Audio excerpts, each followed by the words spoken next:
thanks very much for tuning in again to the Explaining History podcast. Today I'm going to talk a little bit about the declaration of war in India against Nazi Germany in 1939. Before we get started on all that, we're going to be showcasing something a little bit special at the end of the podcast today. There's a new series of podcasts that I've become involved in writing. So there's an audio service called AudioPie that's primarily designed for GCSE and A-level students. But they produce an amazing standard of audio experience for learners who are interested in history, both modern and otherwise, and it's well worth a listen. It covers exam specs fully, and they've got a number of great writers, myself included, and some key academics on the case. So hold on till the end of this audio, and you'll be able to listen to a sample of what AudioPie does, and you'll also be able to get a discount code. So if you go through to their website, you can download and purchase AudioPie podcasts with a 10% discount. So hang on for all that at the end. Okay, so the declaration of war on Nazi Germany by India is a decision that's taken unilaterally by Lord Linlithgow, the British Viceroy to India, without the consultation of either of the two main political parties, the Congress Party or Muhammad Ali Jinnah's Muslim League. The decision to take India to war has traditionally been viewed by historians as a contributory factor in the end of empire shortly after the Second World War.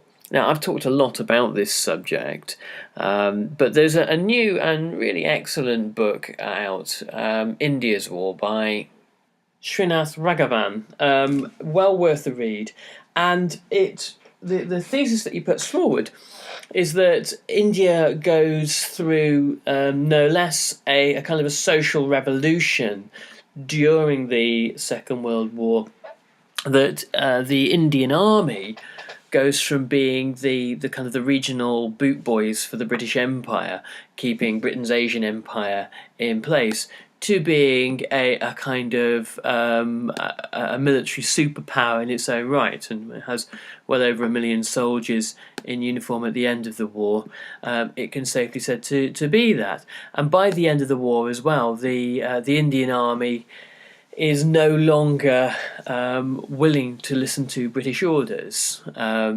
Following at the end of the war, it's very difficult to keep places like Malaya in check, because deploying large amounts of Indian manpower there is no longer an option. India's army, quite literally, is a superpower in its own right. Now, one of the reasons why I'm so interested in this topic area and in the war in the Golden Crescent from essentially from Calcutta to Rangoon is because, by and large, India's contribution to the Second World War has been overlooked in a generally most unjust and unfair manner. No doubt motivated really by the way in which Europeans, Americans and others prefer to remember the war, essentially a kind of a white affair. Let us not mince our words here. And the idea that the war was won in Asia by, for the most part, Asian peoples is something that is still not a part of overall received wisdom when it comes to kind of dominant narratives of the Second World War. But hopefully that will change. One of the interesting things to note in Raghavan's book is that the depth of feeling within Indian civil society about Hitler's invasion of Poland. there was widespread anger and outrage across Indian newspapers about an invasion that was happening thousands of miles away to peoples who were utterly unconnected to the middle class Indians. And it shows you that Indians were not simply passive colonial subjects whose main relationship was with their European colonial masters. These were engaged, globalized citizens who looked to world affairs in exactly the same manner that anybody else did. And whilst this should not be a surprise to any of us, it seems actually to be slightly at odds with the narrative that we understand.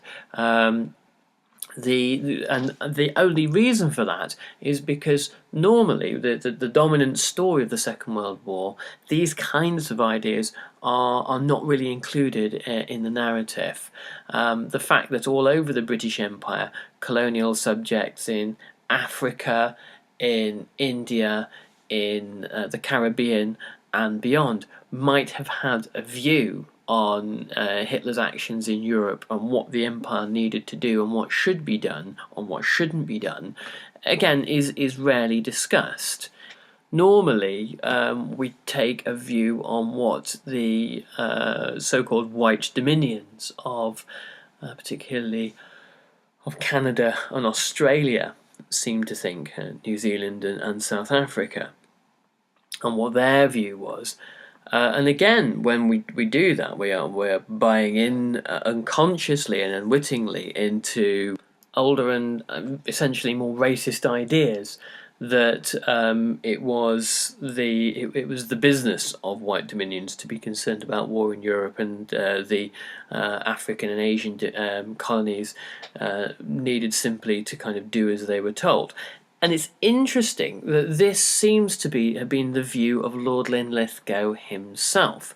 Lord Linlithgow, the Viceroy of India, the King's man in India, who simply announced that India would be going to war. His decision to ignore the Congress was one of high politics. Any engagement with the Congress party would have caused, as Linlithgow thought, all sorts of trouble. It would have involved having to grant Congress concessions. It would have involved having to make some sort of statement that would potentially play out against British interests in the long run. And Linlithgow had an ace card up his sleeves. Linlithgow had good relations with the princes and maharajas of India's princely states. The old rulers of these states looked to the British as being their salvation. They raised money for the war, they raised men for the war, and they looked with great suspicion at Congress.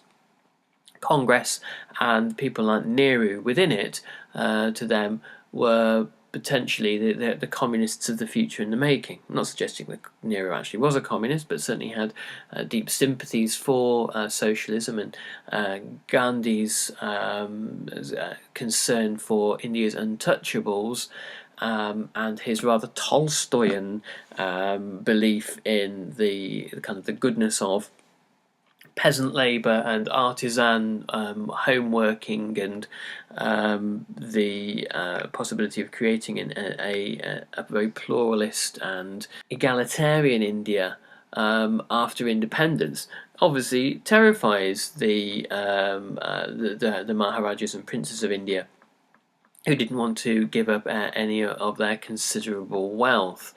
So Linlithgow was able to appeal to the princely states, who were then supplied him with men and finances.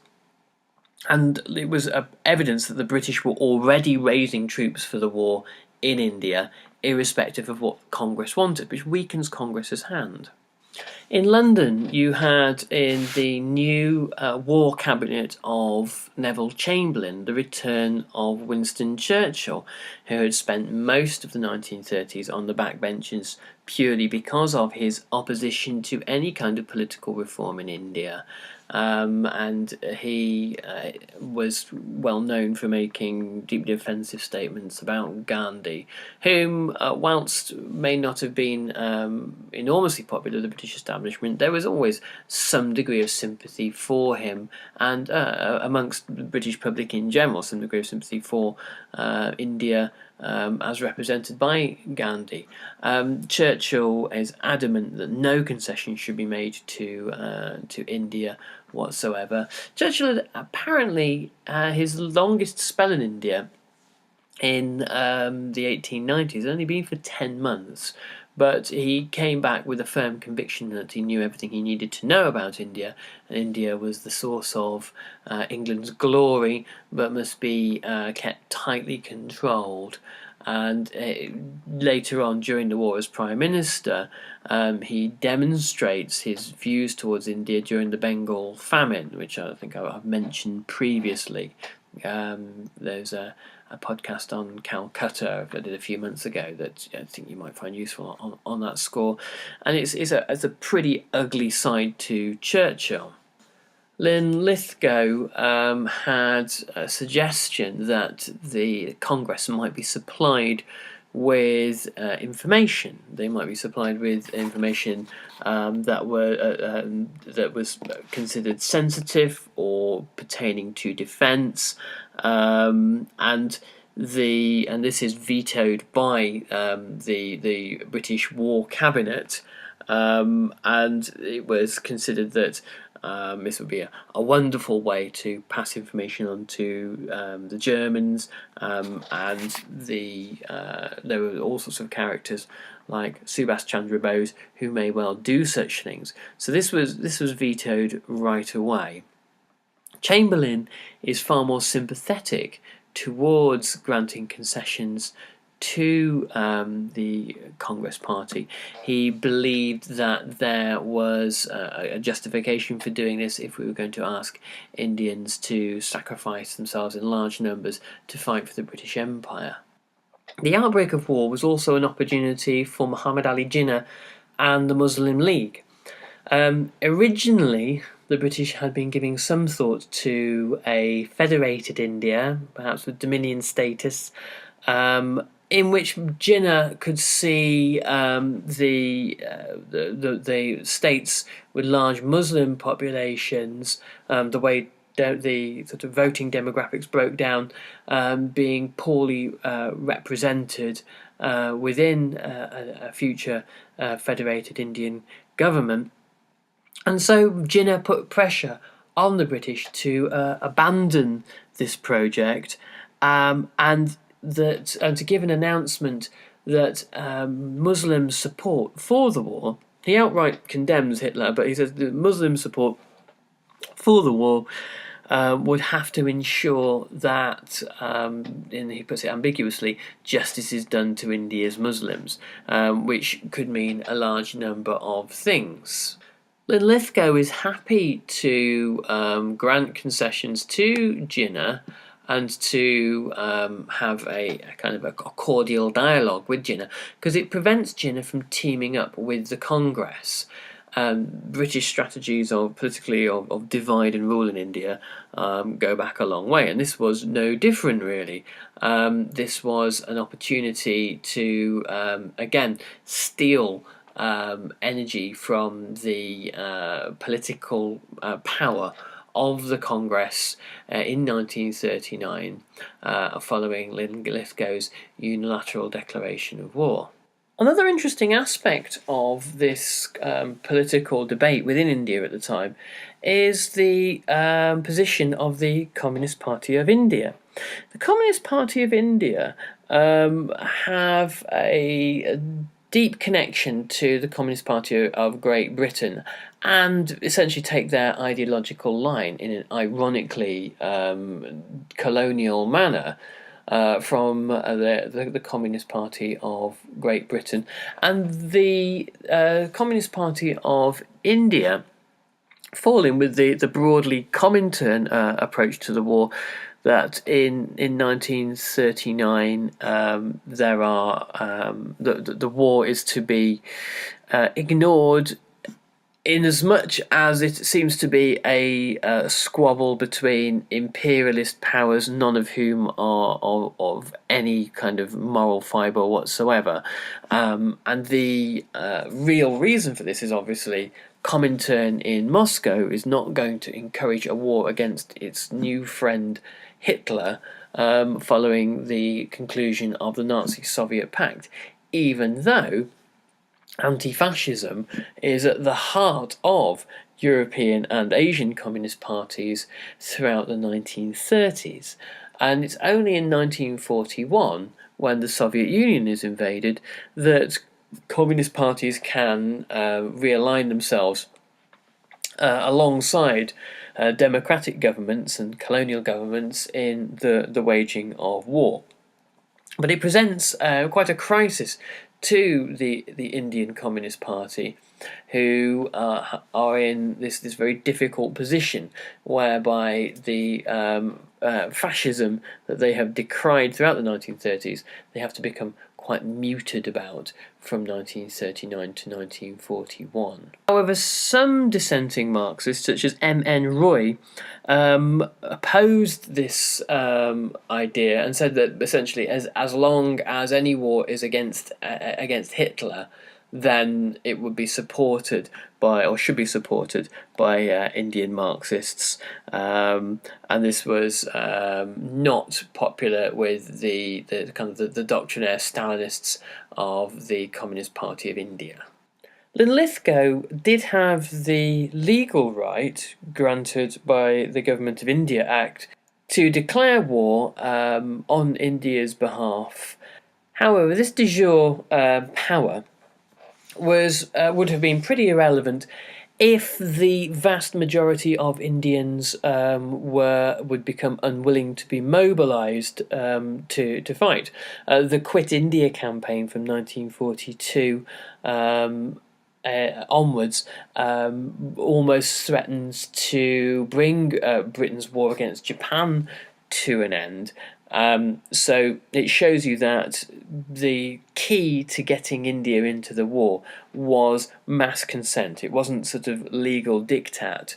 And mass consent is achieved, or at least partial consent is achieved by Congress believing that something can come of the war, that concessions can be taken from the British, or that the British can be placed in a sufficiently weakened position that independence becomes inevitable. And the Muslim League believe again that Muslim soldiers who were mobilised in huge numbers to fight for Britain, that their efforts will eventually enable a separate Muslim state, a future Pakistan, to be a possibility for India's Muslims.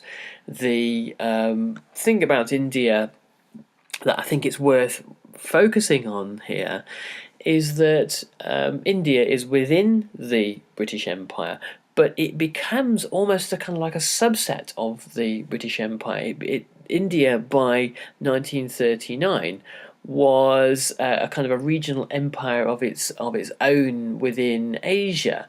It from East Africa to China, the Indian troops had been deployed since the kind of the late 19th century and the early 20th century, and the migration of workers, of merchants, traders, financiers, a whole Indian diaspora around the Indian Ocean and into Southeast Asia meant that Indian financial and cultural power spread throughout the region.